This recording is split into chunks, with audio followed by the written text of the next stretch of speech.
വഖഫ് bill അങ്ങനെ രാജ്യസഭയിലും പാസ്സായിരിക്കുകയാണ്. വഖഫ് bill ഇനി രാഷ്ട്രപതിയുടെ ഒപ്പിനായി ഇപ്പോൾ കാത്തിരിക്കുകയാണ്. ഇതുകൂടെ പാസ്സായി കഴിഞ്ഞാൽ, രാജ്യസഭയിൽ പാസ്സായി കഴിഞ്ഞ ശേഷം രാഷ്ട്രപതിയുടെ ഒപ്പുകൂടെ വഖഫ് ബില്ലിൽ ചാർത്തിക്കഴിഞ്ഞാൽ വഖഫ് ബില്ല് പിന്നീട് പ്രാബല്യത്തിൽ വരും. പിന്നീട് നിയമനിർമ്മാണത്തിലേക്കുള്ള ഘട്ടമാണ്.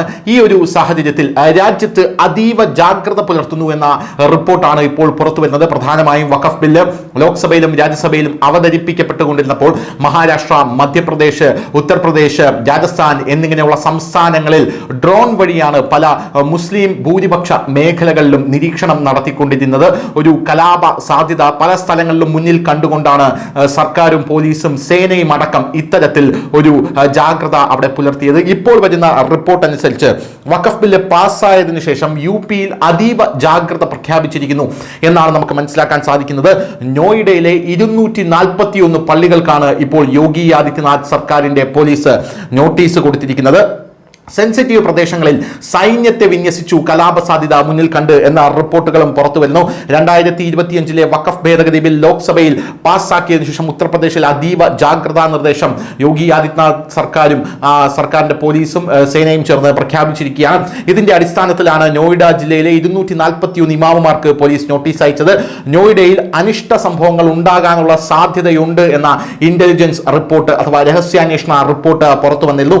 ഈ സാഹചര്യത്തിലാണ് നടപടി സ്വീകരിച്ചതെന്ന് വൃത്തങ്ങൾ അറിയിച്ചിട്ടുണ്ട്. വ്യാഴാഴ്ച ജില്ലയിലെ എല്ലാ പള്ളികളിലെയും ഇമാമുമാരെയും കമ്മിറ്റി അംഗങ്ങളുമായും പോലീസ് സംഘം ചർച്ച നടത്തിയിട്ടുണ്ട്. ഇതിനു പുറമെ 28 സെൻസിറ്റീവ് മേഖലകളിലും പോലീസ് പ്രത്യേക നിരീക്ഷണവും റോന്തു ചുറ്റലും നടത്തുന്നുണ്ട് എന്നാണ് മനസ്സിലാക്കാൻ സാധിക്കുന്നത്.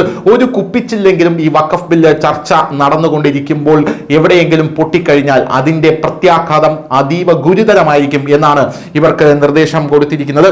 പ്രശ്നബാധിത മേഖലകളിലാണ് ഇപ്പോൾ സൈന്യത്തെ വിന്യസിച്ചിരിക്കുന്നത് എന്ന് നമുക്കറിയാൻ സാധിക്കുന്നു. അവധി ദിനങ്ങൾ എല്ലാം തന്നെ റദ്ദാക്കിയിരിക്കുന്നു. സുരക്ഷാ ക്രമീകരണങ്ങൾ പരിശോധിക്കുന്നതിനായി നോയിഡ പോലീസ് ഏപ്രിൽ 3-ാം തീയതി 28 സെൻസിറ്റീവ് പ്രദേശങ്ങളിൽ കാൽനട മാർച്ച് നടത്തി എന്നും നമുക്ക് മനസ്സിലാക്കാൻ സാധിക്കുന്നു. ഈ സെൻസിറ്റീവ് മേഖലകളിലെല്ലാം പോലീസ് സംഘത്തെ വിന്യസിച്ചു. ഇതിനു പുറമെ രഹസ്യാന്വേഷണ ഏജൻസിയും ജാഗ്രത പാലിക്കാൻ ഉത്തരവിട്ടിട്ടുണ്ട്. നോയിഡയിലെയും ഗ്രേറ്റർ നോയിഡയിലെയും ഖുനെ ഖഞ്ചാർ പ്രദേശങ്ങളിൽ സുരക്ഷ വർദ്ധിപ്പിച്ചു. പോലീസ് സേനയിലെ അവധി ദിനങ്ങളും റദ്ദാക്കിയിട്ടുണ്ട്. ആരും പ്രതിഷേധിക്കാൻ തെരുവിലിറങ്ങുന്നില്ലെന്നും അനിഷ്ട സംഭവങ്ങൾ ഉണ്ടാകുന്നില്ലെന്നും ഉറപ്പാക്കാൻ നോയിഡയിലെ മിക്കവാറും എല്ലാ പള്ളികൾക്കും നോട്ടീസ് അയച്ചിട്ടുണ്ടെന്ന് നമുക്ക് മനസ്സിലാകുന്നു. ഈ നോട്ടീസ് പള്ളിയിലെ ഇമാമുമാർക്കോ കമ്മിറ്റികൾക്കോ ആണ് നൽകിയിട്ടുള്ളത്. 50,000 ബോണ്ടുകൾ അടച്ചു എന്നാണ് അടുത്ത ഒരു വാർത്ത നമുക്ക് ലഭിക്കുന്നത്. മുൻകരുതൽ നടപടിയായാണ് നോട്ടീസ് അയച്ചിട്ടുണ്ടെന്ന് നോയിഡ DCP രാംബന്ദർ സിംഗ് പറഞ്ഞു. ഇവരിൽ നിന്ന് 50,000 രൂപയാണ് ബോണ്ട് ഈടാക്കുന്നത്. എല്ലാ പള്ളികളിലേക്കും നോട്ടീസ് അയച്ചിട്ടുണ്ട്. പള്ളി ഉടമകൾക്കും ഇമാമുമാർക്കും നോട്ടീസ് അയച്ചിട്ടുണ്ട്. നോയിഡ എക്സിക്യൂട്ടീവ് മജിസ്ട്രേറ്റ് പുറപ്പെടുവിച്ച നോട്ടീസിൽ സമാധാന ലംഘനത്തിനുള്ള ശക്തമായ സാധ്യതയുണ്ട് എന്ന് പറയുന്നു. ഇന്ത്യൻ സിവിൽ ഡിഫൻസ് കോഡിലെ സെക്ഷൻ 130 പ്രകാരമാണ് നോട്ടീസ് അയച്ചിരിക്കുന്നത് എന്നും നമുക്ക് മനസ്സിലാക്കാൻ സാധിക്കുന്നുണ്ട്. വഖഫ് ബില്ല് പാസ്സായപ്പോൾ രാജ്യത്ത് അതീവ ജാഗ്രത തുടരുകയാണ്. News desk, news India Malayalam.